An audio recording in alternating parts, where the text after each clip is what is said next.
Liz Plank, thank you for joining us. Thank you to talk for having about me. your new book out this month, For the Love of Men. When you announced this book on social media, I noticed you were almost apologetic about the fact that you, as a woman, as a feminist writer who writes about women, had chosen to write a book about men. Tell me about that. I think that a lot of people expected me to write a book about women. I focused on women for the last 10 years in my research and reporting, and I realized that if we didn't focus on men, though, we were never going to solve women's problems. So there's a lot of attention on men. Right? Men get to talk more in movies. They make up the vast majority of our public officials in government, and even in the media, and who owns media, it's still men. But what kinds of stories about men are being told? And is there real storytelling about what it means to be a man in our society, and rethinking what it means to be a man? Not necessarily. And so I saw this opportunity to give more attention to men in a very specific way that I just wasn't seeing. We talk a lot about, in the education space, this achievement gap we're starting to notice between boys and girls.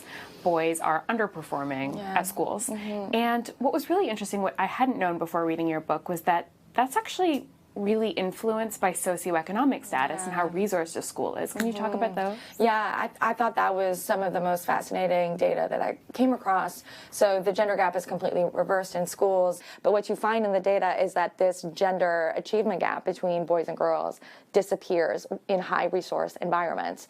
And so we see in environments of low resource, of low income, marginalized communities, you really see the gender gap really come across. So boys are really struggling more in those environments than girls do. And girls struggle too, but there's not as much of a hit on them. You write that at some point you became aware of your own sort of complicity in enforcing some of these gender stereotypes. And you talk about trying to go on a chivalry diet. This is after realizing that you'd let men buy you dinner on first dates, that you'd accepted kind of cute romantic gifts, you expected people to open the doors for you sometimes. What is a chivalry diet, and how successful was yours?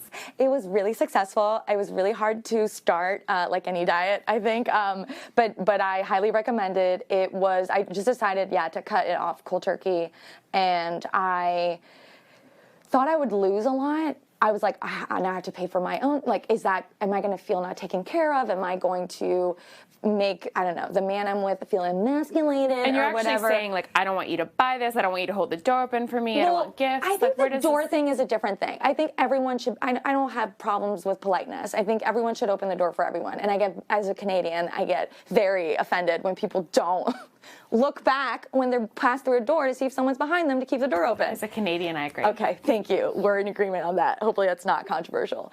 Obviously, I think those things are just general politeness, and I think everyone should do them for everyone. But in the context of romantic relationships, we do fall into these gender roles. Even when we have a master's in gender theory and we come from a very progressive household and we view ourselves as feminists and exude those beliefs all over the place.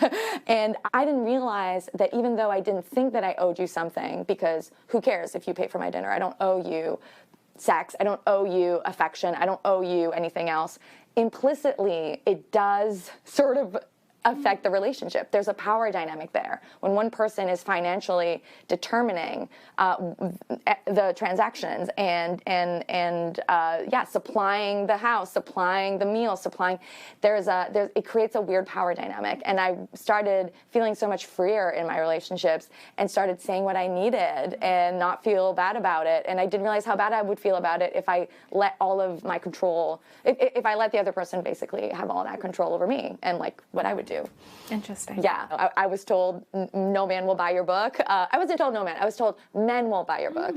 And a lot of publishers passed on my book, actually. And I think that we're proving that, I'm seeing it in the reception of the book, in my mentions, in the posts that are being shared by a lot of men who are really thankful for this book and thankful for this conversation, and who have been having this conversation. They just didn't have, a sort of mainstream way to sort of bring it up. And so I hope that this will be spread amongst people in their own communities, and they'll have their own conversations beyond what's, in 360 pages, which is not enough ever.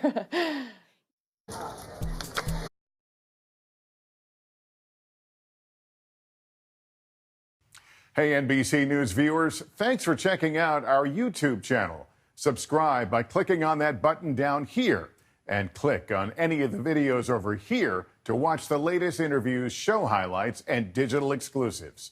Thanks for watching.